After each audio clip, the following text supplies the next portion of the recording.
تا حالا به این فکر کردین که مهاجرت به استرالیا میتونه کم هزینه و راحت باشه؟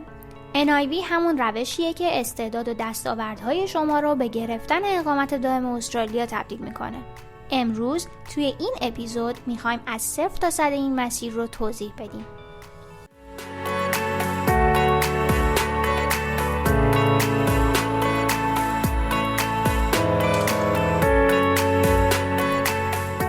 سلام به همه شنوندگان عزیز ویزانوکست. خوشحالیم که امروز همراه ما هستیم.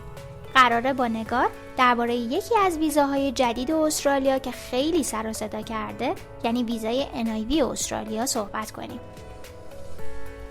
سلام میکنم به مخاطبای ویزانوکست و رعنای عزیز. دوباره با یه موضوع جالب از دنیای مهاجرت استرالیا اومدیم. بی‌صبرانه منتظرم که این گفتگو رو شروع کنیم. نگار، این ویزا چیه و بیشتر برای چه کسایی مناسبه؟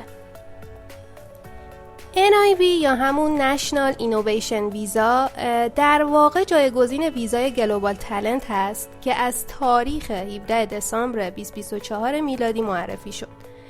شرایطش کم و بیش مثل همون ویزای گلوبال تالنت و با اسم ساب کلاس 858 توی سیستم مهاجرتی استرالیا اومده. این نوع ویزا هم اقامت دائم استرالیا رو داره و همین که شما میتونین بعد از 3 سال پاسپورت استرالیایی هم بگیرین.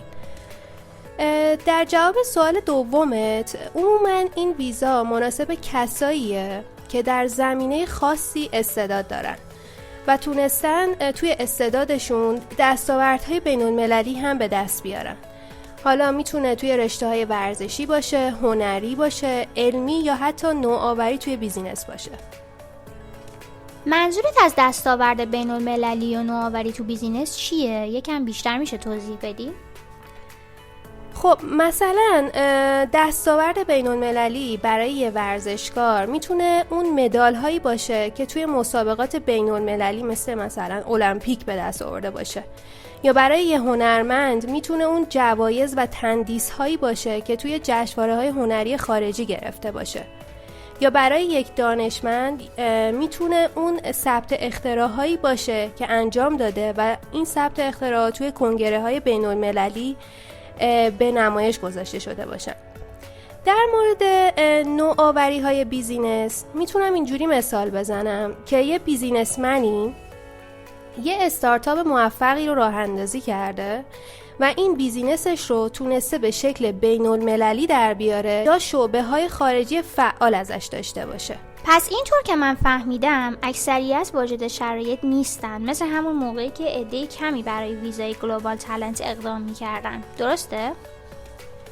اکثریت رو بخوای در نظر بگیری که نه، ولی با همین شرایطی که الان داریم ورزشکارا و هنرمندای زیادی داریم که میتونن برای اینو ویزا درخواست بدن.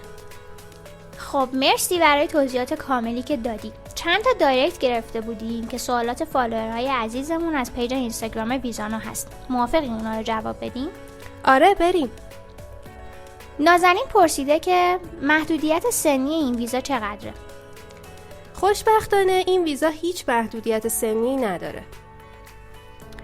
علی گفته که مدرک زبان مورد نیاز این ویزا چیه و چه نمره‌ای میخواد؟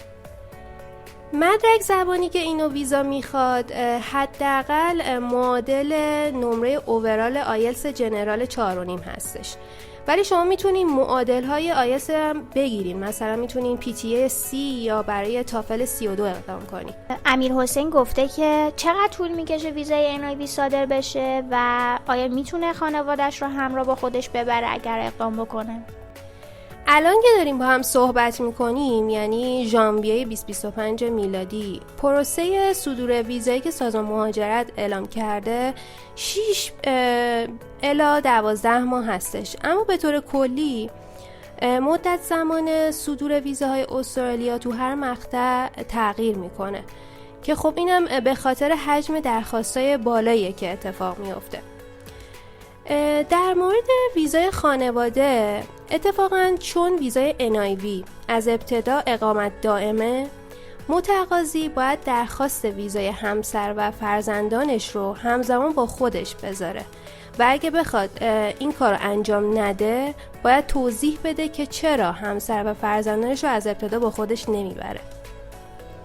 امیدوارم جواب سوالاتتون رو گرفته باشین و اگه نیاز به اطلاعات بیشتری دارین حتما توی کامنت ها ازمون بپرسین تا پاسختون رو بدیم. اگه تا اینجای پادکست رو شنیدین پیشنهاد میکنم که این فرصت رو اصلا از دست ندین و تا هنوز سختگیری های این ویزا زیاد نشده و حجم درخواست هم بالا نرفته همین امروز اقدام کنین و برای مشاوره با ما در ارتباط باشین. خیلی متشکرم که این اپیزود رو هم با ما بودین. دوست دارین اپیزود بعد راجع به چی باشه؟